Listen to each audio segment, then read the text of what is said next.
En el presente video vamos a seguir estudiando filosofía, pero vamos a centrarnos en los sofistas. Seguramente ustedes se preguntan quiénes fueron los sofistas, a qué se dedicaban, si eran una escuela filosófica o qué eran en realidad. Les cuento que los sofistas no se pueden comprender si no los relacionamos con el estado y la situación de Atenas en el siglo IV y V antes de Cristo. Es decir, nosotros tenemos que comprender cómo estaba la situación de Atenas en ese momento, ya que este grupo de pensadores, y decimos pensadores u educadores, porque como veremos, en realidad cuesta mucho definirlos, formaron en la historia de la filosofía un movimiento intelectual muy ligado a lo político y también a lo social. En esta obra estamos viendo La muerte de Sócrates, que es una obra pintada por David en 1787. Pero lejos de mostrar esta obra de La muerte de Sócrates, que tiene alrededor a los sofistas, nosotros vamos a centrarnos en lo que era la filosofía, o si se quiere, quiénes eran los sofistas, porque inclusive cuesta mucho decir si han tenido una propia filosofía. Los sofistas eran una especie de revolucionarios, por decirlo de alguna manera, ¿sí? Una especie de educadores, divulgadores de conocimiento. Divulgadores de conocimiento. ¿Dónde divulgaban el conocimiento? Lo divulgaban en los espacios públicos e inclusive cobraban por sus clases. Por eso no eran muy bien vistos. Ellos trataban de relacionarse con la gente de clases altas para poder sacar más provecho. Pero en cambio les cuento que no eran muy queridos por los verdaderos filósofos, ya que para ellos el conocimiento, es decir, para los sofistas, el conocimiento era algo relativo. Por ende, no les importaba demasiado llegar a la verdad, como le importaba a los verdaderos filósofos. Vayamos a hacer un espacio para que nos quede un poco más ordenado nuestro estudio. Los sofistas, entonces, decíamos que eran educadores, por nombrarlos de alguna manera. Ellos dictaban o divulgaban sus teorías, sus conocimientos, entre comillas, en las plazas o en los espacios públicos. Enseñaban a los jóvenes atenienses a ser sabios. Enseñaban a ser sabios, como si ser sabio, imagínense, se pudiera enseñar.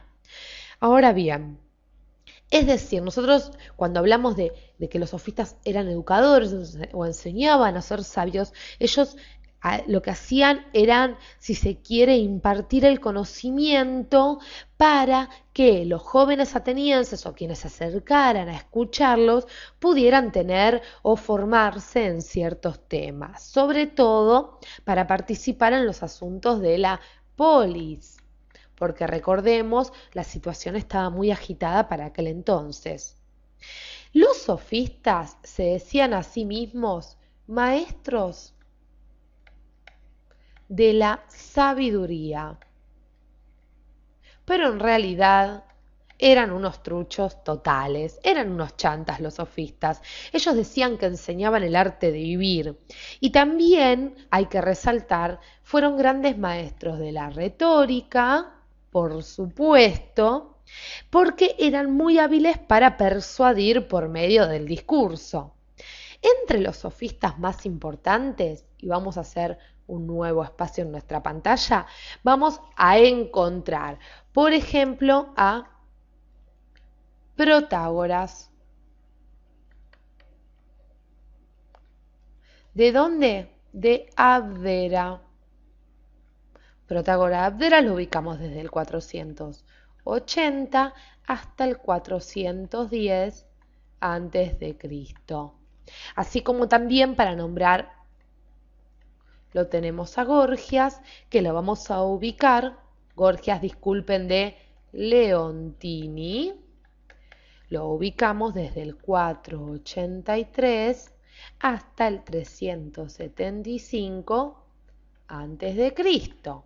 Pero sigamos estudiando un poquito más quiénes eran los sofistas. Hablemos un poquito en general sobre lo que creían y qué era lo que predicaban. Por ejemplo, para ellos lo útil, es decir, la utilidad era el criterio básico de la moral y las acciones de cada persona. Era el criterio básico de la moral.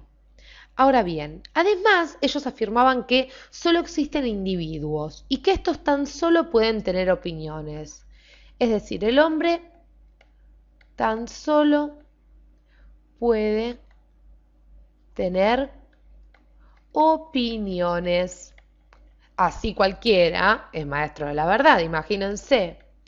¿Y por qué tan solo puede tener opiniones? Porque el conocimiento es relativo. Por eso los grandes filósofos de aquel entonces los detestaban. Ahora bien, ¿qué va a pasar también con los sofistas? Los sofistas también, si se quiere, no solo divulgaban o se creían maestros del saber, sino que, como decíamos, trataban de crear una especie, no de sistema, pero divulgar estas enseñanzas para poder ganar dinero. Pero ¿qué creían también del hombre? Ellos creían que al ser este hombre, parte de la polis, se debía llegar a un consenso sobre las opiniones, sobre lo válido y lo inválido. Por eso se creaba este consenso mediante el dominio de la palabra y el arte de la retórica, de los cuales ellos eran especialistas. Es decir, no solo querían convencer a aquellos a los cuales les enseñaban para que después pudieran pagarles, sino que también creían que las opiniones o por medio de las opiniones se debía llegar a un consenso para, si se quiere, crear un criterio válido posteriormente. Hemos visto más o menos un poco una aproximación a quiénes fueron los sofistas.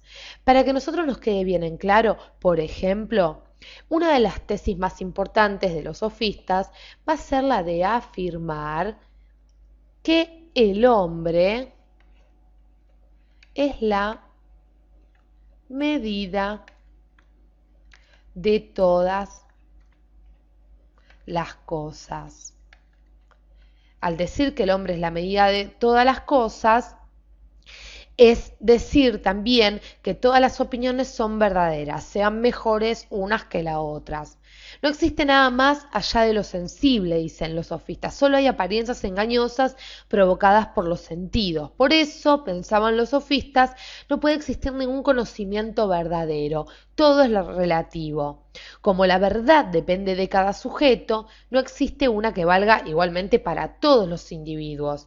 La verdad es relativa a cada uno y a los diferentes momentos y estados del hombre. Por eso el hombre es la medida de todas las cosas. Cada hombre tiene su verdad provisional y cambiante. Cada uno tiene su propia verdad. Esto, señores, fue básicamente lo que fueron los sofistas. En caso de que ustedes quieran profundizar en este tema, pueden pedirnos opiniones o hacernos sus preguntas introduciendo algún comentario al video. Gracias por acompañarnos hasta aquí y en el próximo video vamos a comenzar a estudiar quién fue Sócrates.